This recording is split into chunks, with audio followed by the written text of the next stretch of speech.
Hey you guys, welcome to Lisa and Company. If you're stopping by for the first time from the hop, make sure you head on down to the comments and say hello. Right now, let's get started. If you enjoy budget-friendly DIY design and decor, then make sure you ring the notification bell so you know every time we upload a video. You guys, today we are creating 3 kinds of farmhouse wall decor with fan blades. That's right, I picked up these fan blades at the Habitat for Humanity Restore. I have all kinds of shapes and sizes. These smaller ones I'm going to take outside and spray paint black. I've got a really great black satin finish for those ones. This one in the middle, well, I just thought it was such an interesting shape and not your typical fan blade, and I am so excited to show you that I'm going to make well, you're just going to have to wait and see. But first things first, I am going to head outside and prime that with my favorite Kills primer. These ones I'm going to make into something super fun, and I just loved the end on these, where it attached to the fan blade. I think I'm going to be able to use those in a future project. I think, you guys, it's time to get started with DIY number 1.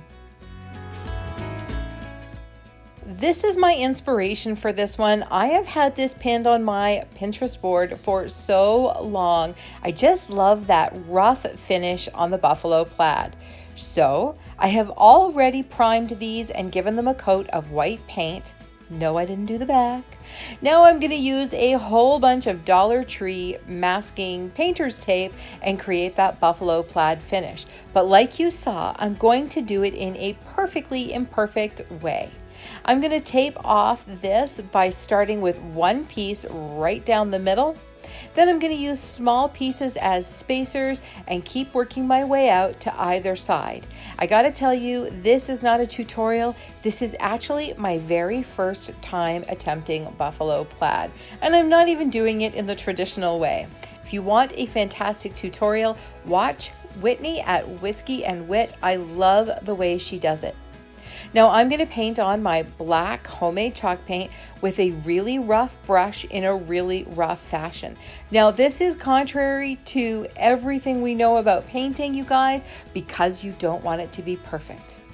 After I have done an extremely satisfying paint peel, I'm going to repeat the process in the other direction, and that's going to double up and create some darker spots in the buffalo plaid and create the pattern going in the opposite direction.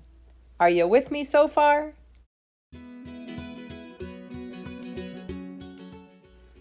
After giving everything a quick coat of Mod Podge, I'm going to move on to the next step. But you guys, I keep telling you to follow me on Instagram and check it out. This is why. I picked these up at Dollar Tree recently. Watch this.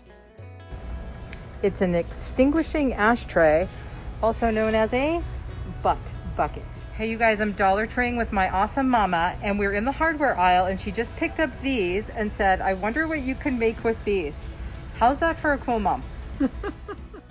Well, mom, challenge accepted. I'm going to use these to finish off my fan blade / wall sconces. I'm going to put greenery in these, but first things first, I'm going to wrap the top with some twine because they are a little on the rough side. I did have to go use some Goo Gone on one of them to get that label off. On the other one, I got a little smarter and I used my hair dryer, and it came off so easy. Now you guys have seen us all do this a million times. I'm just going to take my Dollar Tree twine and wrap it around the top. My apologies, I did forget to hit record when I put the greenery in here, and that's not the kind of thing you can do backwards. So you're just gonna have to take my word for it that I put some floral foam in there, and then I broke up this bright green, fresh, springy greenery so that I could attach it here. Now I'm going to use my E6000 right in the middle and a little bit of hot glue so we can make sure that these stay. My tip for you guys is don't mix your glues. Put them on side by side so that they can do the job you need them to do, but I really don't feel like you're going to get a great hold if you mix them up. That's just my opinion. I used the lines of the buffalo plaid to make sure I was getting these both in exactly the same place and exactly the place I wanted them on the fan blade.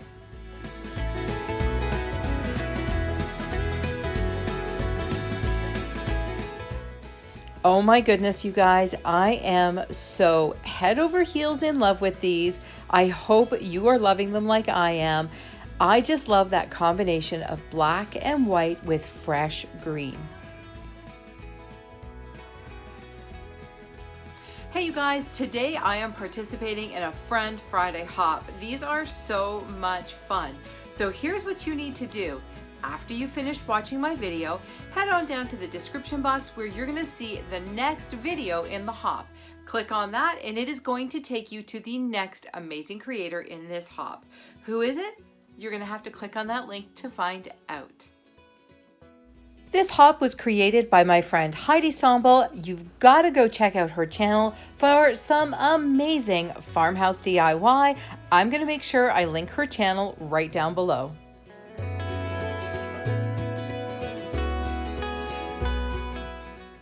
To start off this DIY, I am using the long white fan blades and I have placed them alternating ends back and forth to create an almost square. It's kind of a rectangle. Now I'm going to use some painter's sticks to attach these on the back. And again, like always, I'm going to use my E6000 as well as some hot glue. That just gives me the long-term and short-term hold. And the best part is it allows me to keep working because as soon as that hot glue has set up, yep, I'm going to flip it over and we're going to give this a coat of paint. I'm going to go ahead and use this using my homemade chalk paint. I used regular latex house paint with some talc, and you guys, it is holding up really well. I have it in a sealed jar and I am still loving it. To finish this off, I'm going to add a decal that I cut on my Cricut. We're going to go ahead and I'm going to weed through this, which is another one of those strangely satisfying processes. Now, I am guilty of using fine fonts far too often, and they are a little trickier to weed, but as long as you put some good tunes on and you're not in any hurry, it's not that bad.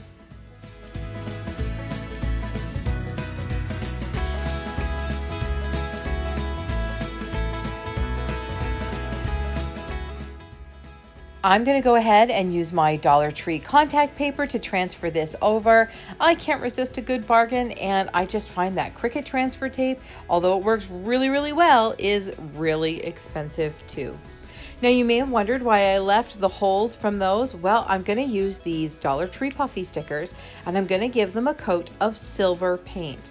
This particular color is one that I have left over from doing a galvanized paint finish, and I'm simply going to put that on some of the darker dots just because I think it's going to take better, and then I'm going to place those right on to finish these off. I'm going to pop those on as soon as they're dry and show you the finished product.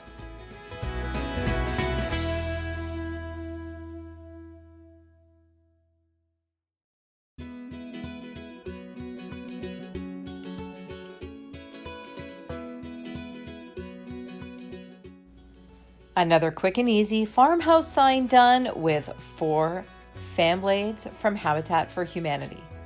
Have you guys ever seen these in your restores? They sell them in mine for $5 a bundle, and the bundle depends on the size. I have never bought these ones with the cane in the middle, but I really feel like when the stores reopen, I might have to grab me some of those.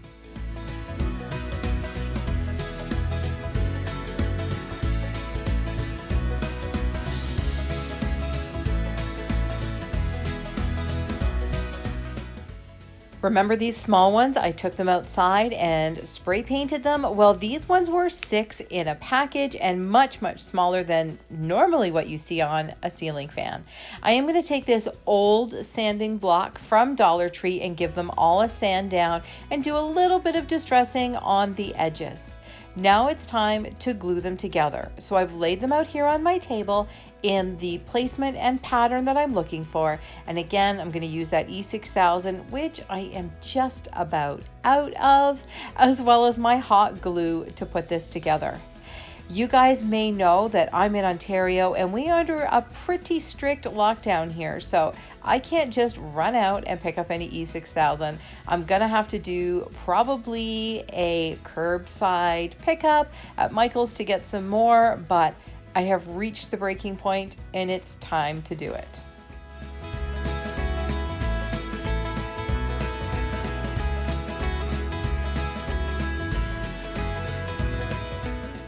Now these only need a few minutes before I can flip the whole thing over, and I have this small wood round, again from the Habitat Restore, that I'm going to attach in the middle, and then I'm going to attach something really pretty on top.